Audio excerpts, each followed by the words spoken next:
Essa letra, durante a palestra, a gente vai falar muito a respeito de mudança e da necessidade que nós temos de mudança. O escritor da música, o autor da música diz: quando eu mudo, o mundo muda. Eu me atrevo a dizer que quando eu mudo, o universo inteiro muda, né? Mas no decorrer da palestra nós vamos falando sobre isso. Deixa eu ver o tempo, 8h10. Muito bem, na continuação dos estudos do Evangelho, do nosso Evangelho no Lar, na nossa casa espírita, coube a mim comentar um pouquinho hoje sobre o capítulo 4 do Evangelho segundo o Espiritismo, que tem o título Ninguém pode ver o reino de Deus se não nascer de novo. Esta é uma frase de Jesus para Nicodemos, né? Ninguém pode ver o reino de Deus se não nascer de novo. O que é o reino de Deus? Será que o reino de Deus é um lugar circunscrito? Será que o reino de Deus é um outro planeta? Será que o reino de Deus é o céu? Né? O que será o reino de Deus? No livro Boa Nova, que aliás é um livro que eu recomendo fortemente que todos nós espíritas devemos estudar, né? O livro Boa Nova. No livro Boa Nova, no capítulo 3 do livro Boa Nova, em que há um diálogo de Jesus com um sacerdote do templo, ele diz ao sacerdote que o reino de Deus é obra divina no coração do homem.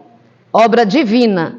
Se é uma obra divina, é uma obra de Deus. Então é Deus quem opera, é Deus quem trabalha, é Deus que forma no coração do homem esse reino de Deus. Porque o reino de Deus, ele não está fora. Jesus também falava no Evangelho. O reino de Deus não vem com aparências externas. Ele não vem com aparências que a gente vê do lado de fora. Muitas vezes nós vemos grandes religiosos e pensamos, esse já deve estar no reino de Deus. Esse já deve ter o reino de Deus na sua consciência. E muitas vezes não. A gente não pode se esquecer daquela história que muitos dos amigos do Chico contavam, a história do Jorge, né? O Jorge era uma pessoa, aparentemente, pelo que os amigos falam, com alguma deficiência mental, que vivia todo sujo, perambulando pelas ruas. Dizem que ele tinha uma ferida na boca, né? Era uma pessoa muito, muito humilde. E quando ele ia na casa espírita da prece, o Chico todas as vezes pedia para ele contar uma história, ele repetia sempre a mesma história, e o Chico ria, achava bonito e achava engraçado, e os amigos do Chico não entendiam por que ele dava tanta moral para o Jorge, né? E dizia, Chico, para que você fica instigando, excitando o Jorge a falar? É sempre essa mesma história. O Chico dizia, deixa o Jorge, a gente tem muito que aprender com o Jorge. Então, olhando para ele, era um como esses que nós chamamos de andarilhos, né? Mas, segundo o Chico, quando o Jorge desencarnou, Jesus veio pessoalmente buscar a alma do Jorge. Então, o reino dos céus não vem com aparências externas. Aquele que já possui na sua consciência, ou que já vive no estágio do reino dos céus, nem sempre os nossos olhos veem, porque não vem com aparências externas, não é? E é obra divina no coração do homem. Como é que nós conquistamos o reino dos céus? De que forma nós podemos atingir esse estado de consciência do reino dos céus? Há uma parábola no Evangelho que nós conhecemos como a parábola do semeador. Eis que o semeador saiu a semear. Todo mundo conhece essa parábola, não é? E semeou várias sementes, algumas caíram em terra boa, outras caíram em terra infértil, outras caíram à beira do caminho, os pássaros comeram, mas aquelas que caíram em terra boa, em terra fértil, deram muitos frutos, 100 por 1, deram inúmeros frutos. Então, o semeador saiu a semear. A palavra, os ensinamentos que nos levarão a chegar ao estágio consciencial do reino dos céus, Jesus já semeou. Jesus é o semeador que saiu a semear. Se a terra do nosso coração estiver preparada, estiver arada, nós vamos receber esta semente e ela vai crescer e ela vai produzir. A preparação da terra do arado do sentimento é serviço meu. E como qualquer trabalho na terra, né, o arado requer esforço, requer suor, não é fácil arar, não é fácil deixar o coração arado e preparado para receber esta semente e para que ela encontre terreno fértil para crescer, para produzir, para dar frutos. Isso é trabalho nosso. Há ainda uma outra parábola que Jesus fala acerca da semente, que é a parábola que o reino de Deus é semelhante a um grão de mostarda. Então, sempre falando das formas de nós encontrarmos o reino de Deus. O reino de Deus é semelhante a um grão de mostarda. Essa mostarda de que Jesus falava não é a planta que a gente conhece, que parece o alface, né? Uma folha, uma verdura. Essa mostarda é uma árvore enorme que pode chegar a 3 metros de altura. Mas a semente da mostarda, desta árvore, é minúscula. Os especialistas dizem que não chega a 3 milímetros. 3 milímetros. Então é uma sementinha pequenininha. Quando é colocada na terra, que é cuidada, que é regada, numa terra própria, ela nasce, ela cresce e se torna uma árvore de até 3 metros de altura. Esta é a mostarda da qual Jesus se referia. E ele encerra a palavra dizendo assim: depois de grande, então é uma pequenina semente de 3 milímetros, mas depois de grande, vêm as aves do céu e se aninham nela. Olha que coisa bonita. Vêm as aves do céu. Quem são as aves do céu? Nós, os espíritos ainda imperfeitos, que precisamos dessas grandes árvores de mostarda para nos aninharmos nela. Nós vivemos aninhados num galho da mostarda, da árvore de mostarda, Chico Xavier, Emmanuel, Divaldo, né?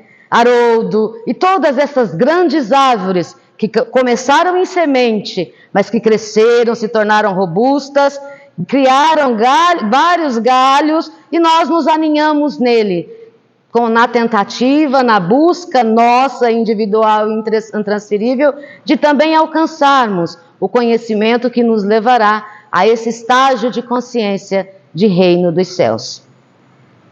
Há um ditado chinês que diz que qualquer pessoa, qualquer um, pode abrir uma laranja e contar quantas sementes tem ali dentro da laranja. Qualquer pessoa pode fazer isso. Mas não há uma só pessoa no planeta que possa pegar uma semente de laranja e dizer quantas laranjas tem dentro dela.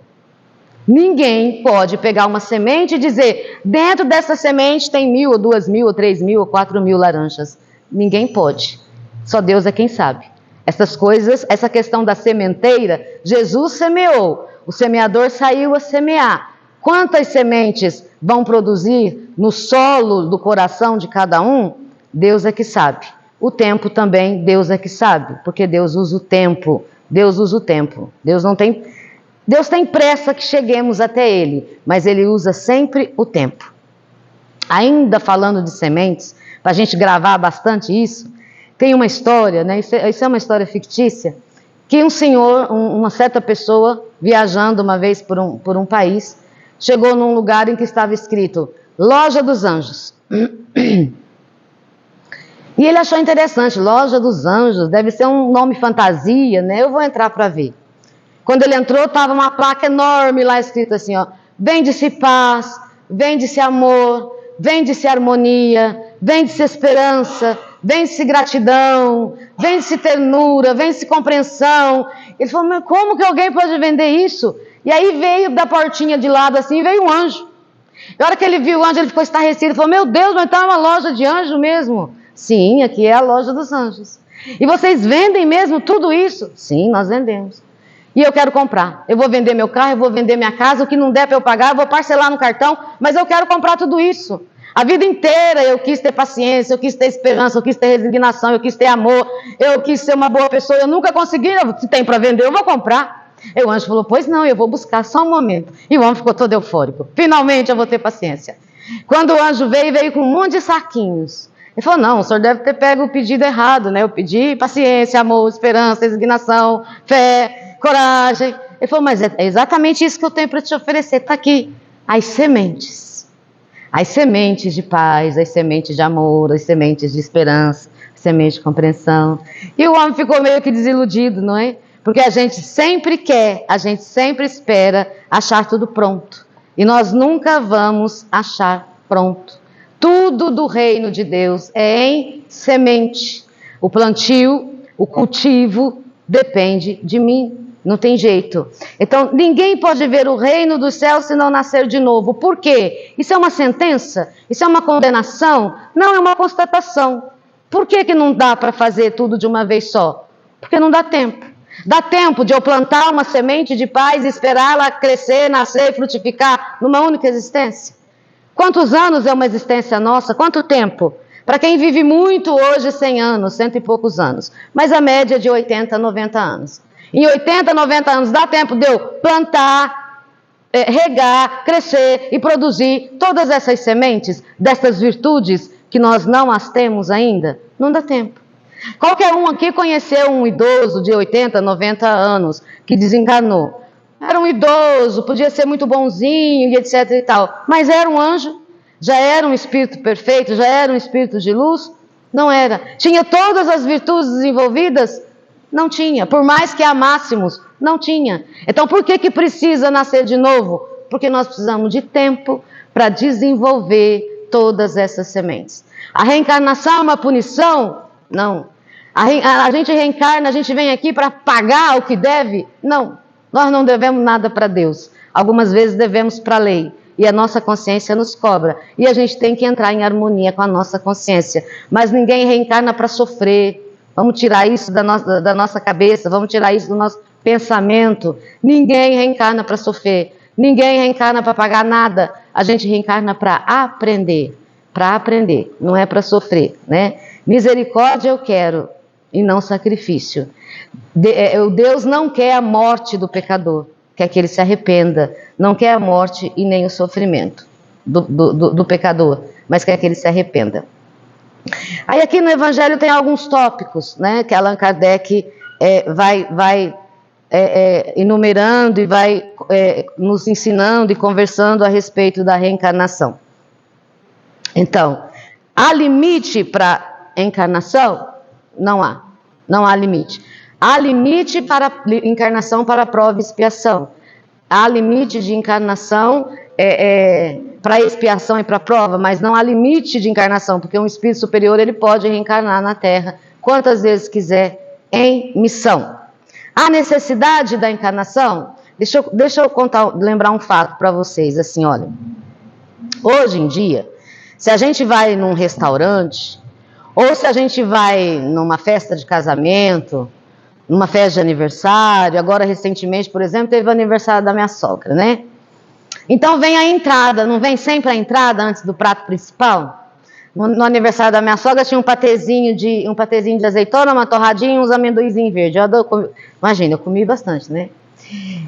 Gordo quase não come, então eu comi bastante. Quando a gente vai numa festa, vai num restaurante, tem o prato principal, não é assim? Há 2050 anos, mais ou menos, 2060 anos, tinha uma festa de casamento, tinha uma festa de aniversário. Sabe qual era o prato principal? Era a morte. Antes da festa, antes do jantar, antes do aniversário, abriam-se as cortinas, vinham os gladiadores e se gladiavam até a morte. Acabava a luta, tirava a cabeça de um daqui, tirava o fígado do outro dali, tirava as vísceras do outro dali, dava uma limpadinha no sangue. Agora vamos jantar. Vocês se imaginam fazendo isso? Alguém aqui se imagina fazendo isso? Acabar de ver 6, 7 homens, tudo estripado, morto, aquele monte de sangue, aquele cheiro de víscera, e agora vamos jantar? Então, 2060 anos atrás, mais ou menos, só isso acontecia. Há necessidade da encarnação ou da reencarnação? Hoje em dia alguém conseguiria fazer isso? Alguns de vocês quer experimentar? Ver uma luta de gladiadores e depois, como se nada tivesse acontecido, e jantar? Por que isso agora acabou? Por causa da reencarnação. Porque nós vamos reencarnando, nós vamos aprendendo. Então olha o quanto nós já aprendemos, olha o quanto nós já evoluímos. Quantos costumes bárbaros, horrendos, nós já deixamos para trás. Quanta coisa ruim nós já aprendemos, que não devemos fazer? Por causa da reencarnação. Algumas sementinhas que já cresceram, algumas árvores que já estão dando frutos. Ainda precisamos de mais, ainda precisamos evoluir mais, crescer mais, mas já está melhorando bastante. Aqui no Evangelho, nesse capítulo, em várias ocasiões, Jesus dá exemplo de João, o Batista. Eu já ouvi alguns, no YouTube principalmente, gosto muito de ouvir palestra no YouTube, alguns palestrantes dizer assim, Jesus acho que cita muito João Batista porque eles eram primos. Aí eu fico pensando, mas meu Deus, como é que as pessoas podem classificar um Cristo como se fosse um de nós? Nós fazemos isso, né? Eu vou dar essa vaguinha aqui pro meu primo, porque afinal ele é meu primo, né? Eu vou dar preferência para minha mãe, vou botar minha mãe na frente da filha, minha mãe. Isso são coisas humanas. Um Cristo não faz isso. Um Cristo não dá preferência para ninguém. E está longe, longe das sensações e emoções humanas. Então Jesus não cita João Batista em quase todas as passagens que ele fala de reencarnação, porque João era primo dele. Na verdade, era primo de segundo grau. Maria e Isabel eram primas, então João e Jesus eram primos de segundo grau. Mas ele, no Evangelho, diz que entre os nascidos de mulher, nenhum, naquele tempo em que Jesus estava, essa é a autoridade de um governador planetário. Planetário, porque Jesus é o governador do planeta, né? Então, nenhum entre os nascidos de mulher, nenhum na terra, naquele momento, é maior do que João Batista. Entre os nascidos de mulher, por quê? Alguém já viu o homem dar à luz? Não dá à luz, né? Nascido de mulher, por quê? Ia ter que reencarnar de novo. Né? João Batista ia ter, o espírito João Batista ia ter que reencarnar de novo. Então, após a transfiguração, ele fala que um dos discípulos diz assim, mas Senhor, não diz os profetas que antes da sua vinda, Elias tinha que vir? E Jesus diz, em verdade eu vos digo que ele já veio, que vocês não o conheceram. E os discípulos entenderam que ele estava falando de João Batista, porque João Batista e Elias era o mesmo espírito. E ele torna a citar de novo João Batista em falando de reencarnação, alguns dias depois, poucos dias depois. Ele fala assim, olha, desde os tempos de João Batista, olha que coisa interessante. Desde os tempos de João Batista. Eu estou aqui fazendo palestra, eu estou aqui conversando com vocês. Na verdade, eu não faço palestra, a gente comenta o evangelho, não é? Palestrante é outra coisa, é de Haroldo para cima, né? Mas imagina só, eu estou aqui falando com vocês. Daqui 30 dias eu desencarno. Aí vocês vão lembrar alguma coisa de mim e vão falar assim, desde os tempos da Raquel que isso acontece. Como assim desde os tempos da Raquel, se eu estava aqui há 30 dias atrás? Né? Então Jesus falando para os apóstolos, ele diz assim, olha, desde os tempos de João Batista, desde aquele tempo de João Batista, porque ele estava falando de Elias. Então, desde os tempos de Elias, o reino de Deus é ganho ou é conquistado pela violência. Por quê? Elias era um profeta que dizia que existia um único Deus. E naquela época, muitos grupos, o pai Abraão, que é o pai de todo esse povo, né? Ele dizia que só existia um único Deus. Depois vieram os agregados, né? E foram se criando crenças em muitos deuses. E Elias, para provar que só existia um único Deus, fez um acordo com os sacerdotes de Baal. E falou assim, vamos fazer 2 fogueiras. Vamos cavar um poço em volta e vamos encher de água. Vamos molhar toda a madeira. Vocês evocam Baal e eu evoco o Deus verdadeiro e único. Aquele que fizer chover fogo do céu e acender a fogueira molhada, esse é o verdadeiro Deus. Fizeram as 2 fogueiras, os sacerdotes de Baal ficaram lá noites e noites orando, não aconteceu nada. Elias chegou e falou, Senhor, para mostrar para esse povo que tu és o único Deus, faze-nos, mostre-nos um sacrifício. Acenda essa fogueira. Caiu o fogo do céu e acendeu a fogueira. Pronto. Só existe um Deus. Baal é um Deus falso. E Elias mandou degolar todos os sacerdotes de Baal. Como ele usou a palavra sacrifício, virou moda. Todo mundo fazia sacrifício a partir de então, né? Então, quem tinha bastante dinheiro, sacrificava um boi. Quem tinha pouquinho de dinheiro, sacrificava um pombo. Mas as pessoas criaram o hábito de fazer sacrifícios a Deus para conseguir alguma coisa. Como se Deus fosse uma barraquinha de troca. Ainda hoje, infelizmente, tem muita gente que ainda faz sacrifício, né? Então, naquela época, sacrifício de animais. Mas, para a vergonha do ser humano, houve em muitos lugares, em muitas regiões da terra, sacrifícios humanos. oferecidos a deuses, né, a supostos deuses. Então, por isso Jesus fala, desde os tempos de João Batista, ou seja, desde os tempos de Elias, que o reino dos céus é ganho, que as pessoas tentam conquistar o reino dos céus pela violência, né? Mas então ele adverte os apóstolos, agora não mais, eu estou aqui, e o reino de Deus, o reino dos céus, se você quer atingi-lo, ele agora é conquistado pelo amor. É com o amor que nós vamos conquistar o reino dos céus. Na pergunta 10 do Livro dos Espíritos, Allan Kardec pergunta aos espíritos superiores, pode o homem compreender a natureza íntima de Deus? E os espíritos respondem, não, falta-lhe para isso o sentido. Falta-lhe para isso o sentido. Para conhecer, para compreender. Não é conhecer, é compreender. É ter a compreensão da natureza íntima de Deus. Pode o homem compreender? Não. Falta-lhe para isso um sentido. A doutrina espírita estava começando. Era o Livro dos Espíritos, né? Quantos sentidos nós temos? Quantos sentidos o ser humano tem? Quantos são? 5 sentidos. Audição, visão, olfato, paladar e tato. Não é isso? Qual é o 6º sentido? Qual que é o 6º sentido que o homem tem e que ainda não usa? Teve um filme sobre isso, né? O 6º sentido. Qual que é o 6º sentido? É a mediunidade. O que é a mediunidade? As pessoas acham que mediunidade é receber espírito, né? Ose. Isso não é mediunidade. Isso é fenômeno. Qual é o sentido da mediunidade? Qual é o sentido da visão? Eu posso ver e posso enxergar. É diferente. A minha sogra, ela é cega. Parcialmente, quase que totalmente cega. Ela desenvolveu amplamente o sentido da audição. Aguçou o sentido da audição. Então, se o meu marido chega lá, alguém diz assim para ela assim, mãe, o Samuel chegou. Ela faz, Você acha que eu não sei que essa pisada é do Samuel? Eu sei que quem chegou aí é o Samuel. Ela só escuta com o ouvido? Não. Todos os nossos sentidos, eles vão muito além do que a gente usa. A gente usa o basicão, mas eles vão muito além. Experimenta meditar que você vai ver que você pode ver com os olhos fechados, você pode ouvir muito além do que a gente normalmente escuta, né? O 6º sentido é a mesma coisa. Mediunidade não é o fenômeno de incorporação mediúnica. Isso é apenas uma das utilidades. Mediunidade é sensibilidade.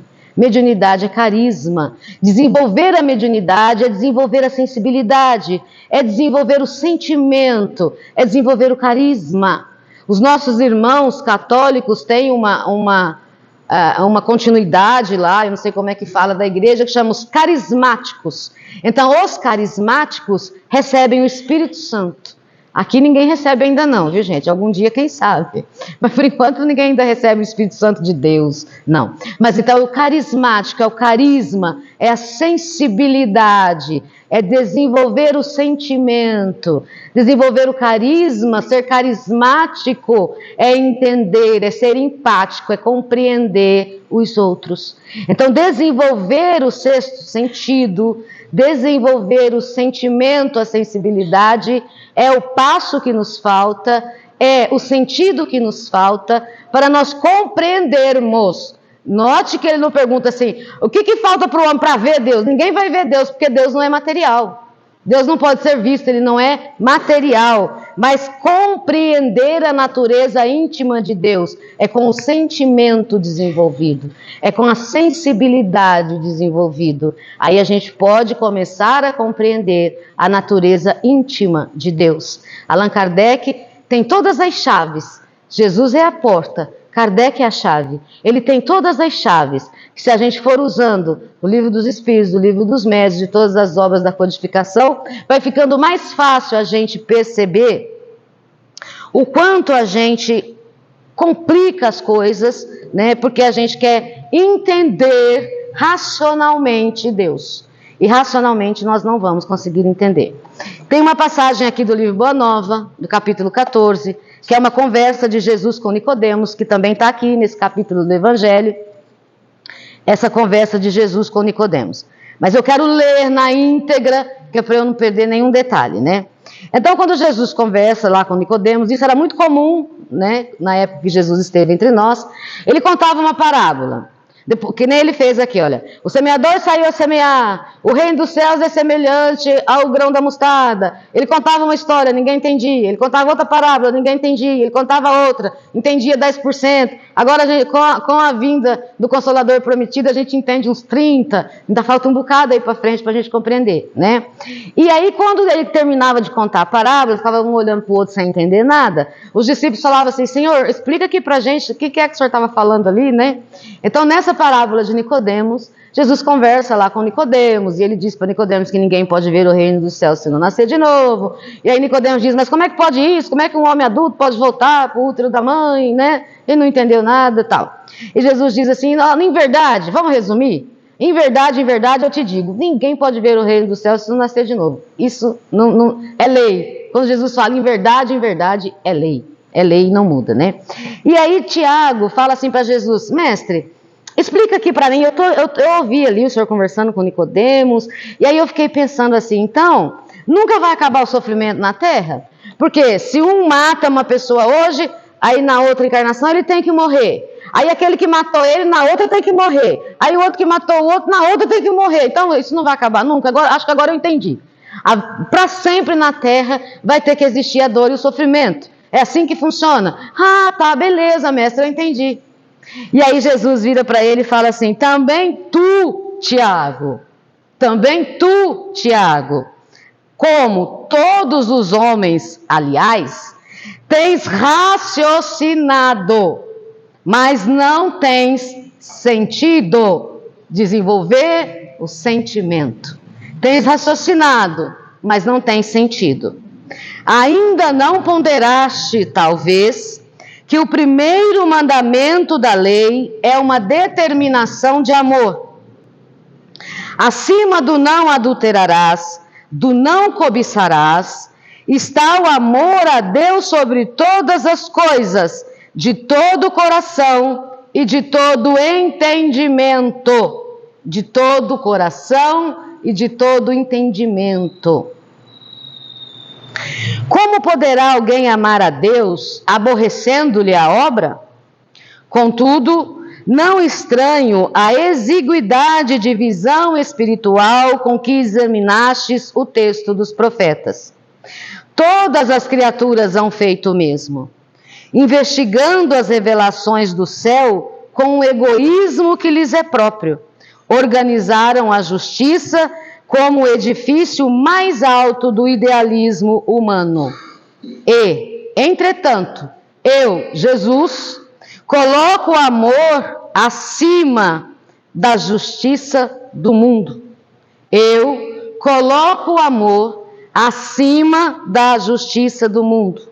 E tenho ensinado que só ele, o amor, cobre a multidão dos pecados. Se nos prendemos à lei de Talião, o olho por olho, dente por dente, eu te mato, você me mata, tu mata, ele mata, nós matamos e vós matais, né?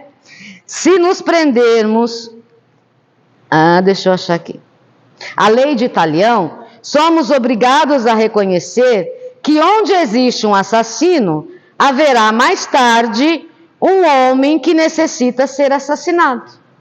Com a lei do amor, porém, compreendemos que o verdugo e a vítima são dois irmãos, filhos de um mesmo pai. Basta que ambos sintam sentimento, desenvolver o sentimento. Basta que ambos sintam isso, para que a fraternidade divina afaste o fantasma do escândalo e do sofrimento. Muita gente, quando entra no espiritismo, infelizmente, tem essa ideia infantil, né? Eu estou aqui para pagar. Eu estou sofrendo por causa do mal que eu fiz no passado. O fulano matou o ciclano. Nossa, plantou a própria morte na próxima encarnação. Não existe regra. Não tem regra. Em se tratando de espíritos, não tem regra. Não existe. Porque eu posso me arrepender verdadeiramente, sinceramente, trabalhar sobre esse arrependimento e vou chegar muito mais cedo ao reino dos céus do que quem julgou que eu teria que morrer. Não existe isso, não é pena de talião, é amor. A lei que nos governa é a lei de amor. Não tem pena de talião.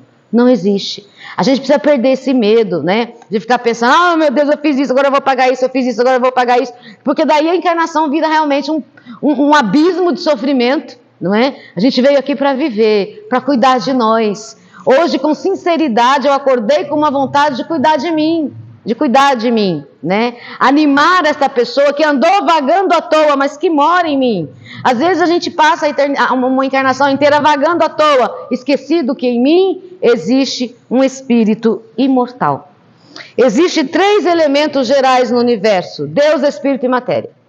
Deus, o Criador incriado, onipotente, onipresente. Nós, espíritos, somos o segundo elemento geral do universo. Quando eu mudo, o mundo muda? Não, quando eu mudo, o universo inteiro muda.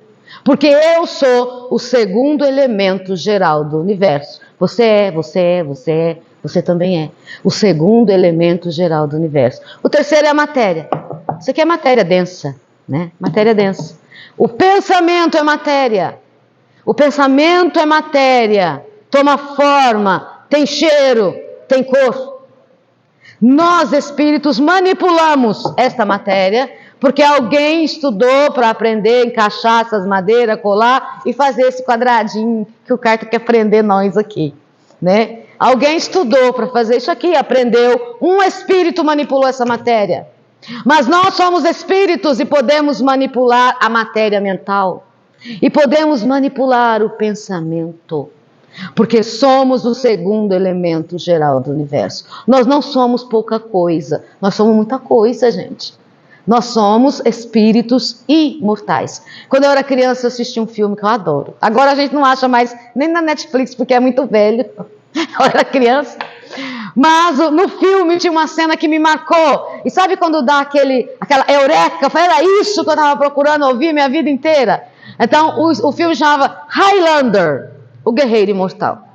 Então o Highlander, ele chega para uma moça, porque ela conheceu ele menino, e aí ela já está velhinha, e ele está novo, e ela diz, me explica como é que isso é possível. Então ele pega um punhal, enfia na própria barriga e diz assim, meu nome é Highlander, eu sou imortal. Então, tirando a fantasia de que somos imortais no corpo, todos nós somos Highlanders. Todos nós somos imortais. Todos nós somos espíritos imortais, o segundo elemento do universo. Não estou falando de planeta Terra, não. Não estou falando de sistema solar. Eu estou falando de universo. Eu vi também, quando eu era criança, uma frase que eu vivo repetindo, num para-choque de caminhão. São coisas que foram me incentivando, né? A procurar entender as doiduras que aconteciam comigo. Então, estava escrito lá no para-choque do caminhão, eu não sou o dono do mundo, mas eu sou o filho do dono. Todos nós somos os filhos de Deus. Todos nós somos espíritos imortais. Por que precisamos reencarnar? Porque nós temos que aprender a amar. A gente está aqui para aprender a amar. E eu tenho uma notícia excelente. O final de tudo isso, de todo esse caldeirão de emoções, de informações, de violência, de guerra, o final de tudo isso é a perfeição. Não importa o que aconteça, no final, todos seremos perfeitos.